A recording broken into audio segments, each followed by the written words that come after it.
So, for any of the viewers who don't know, you are a very interesting artist, especially in terms of the way you use symbols to convey ideas in your art. Especially, I think it's really nice to see Christian symbols.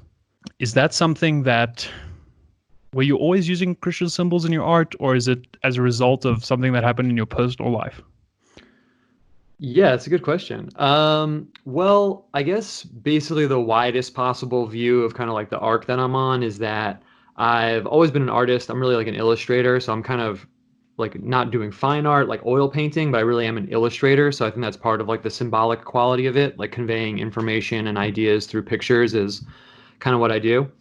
But Mm. in terms of the Christian stuff, no, actually, and I think that's part of why maybe a lot of people find my art to be in like an interesting place in terms of like overlapping Venn diagrams. I guess the shortest answer would be that I used to be really into occult, esoterica, Eastern religious stuff, just kind of the general grab bag of like really weird spiritual things in general. And Yeah. then, yeah, I became Christian later on. So then I kind of, stepped into that whole world and obviously it like radically altered my art and everything with it. Wow, that's really interesting. Would you say that your experiences with the sort of more esoteric side of well, I guess you could say just knowledge, do you think that in some way that actually intensified your your approach to Christianity when you eventually reached it? Yeah, you could definitely say that. Well, really, the way I would phrase it is that I don't know. It seems really unintuitive, I think, to some people, but there is an archetype that I would describe as like the reformed occultist. And it's not Mm, just a thing in Western culture. I mean, I used to be way more into Buddhism and Tibetan Buddhism. And mm, even in Tibetan Buddhism, there's this figure named Milarepa. And mm-hmm. he literally is someone who like studied to be like a full-on like dark wizard, like summoning like demons and storms and things like that. Mm, And eventually, by going along that path so far, he eventually becomes Buddhist. Tibet's a Buddhist society, obviously. So that archetype of someone, I feel like, who's poking around in like the darker kind of underbelly, or maybe they don't even realize it's the kind of darker underbelly, and then they eventually get led to an actual like theological system. That's mm, definitely how I identify for sure. I mean, within the Western tradition, there's like Saint Cyprian, who's kind of like a dark magic-y sorcerer kind of guy. He became a mm, saint. And even in more modern times, there's someone named Alpheus Levi. If anyone's mm, seen like the classic Baphomet drawing, if you've ever seen an image of Baphomet, there's like one drawing and like he made it.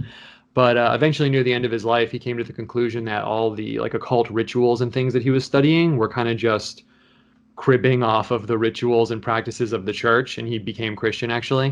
So mm. there's a lot of people like that, and I definitely see myself as part of that. I wouldn't really call it a tradition, but really it's an archetype. Yeah, so I'm definitely part of that archetype, and I guess you could say my conversion, if you wanted to call it that, which it was, I guess, was really, really Yeah. unexpected. But yeah, it's kind of like you're following these breadcrumbs, and then it leads you to the most unexpected place. Like if you told me 5 years ago that I'd be making like Christian art, I definitely probably wouldn't have believed you. Yeah, I can relate, man. And the first few pieces of Christian content I released, I felt like I was coming out of the closet of like to all my subscribers, like at least in the religious sense, because um I'd released a lot of content about Alan Watts, and I had podcasts where I talked about his message, and I think I garnered a group of people that were following me, and I started thinking, well, I got to this point where I was like, I'm gonna have to do something for me, or I'm gonna have to do something to keep these people happy. And it eventually gets to a point where it's sort of non-negotiable, where it's just so much a part of you that you can't keep it separate from your art, because your art is ultimately an expression of, not to get too poetic, but the deepest recesses of your soul. So whatever's in those recesses is going to come out.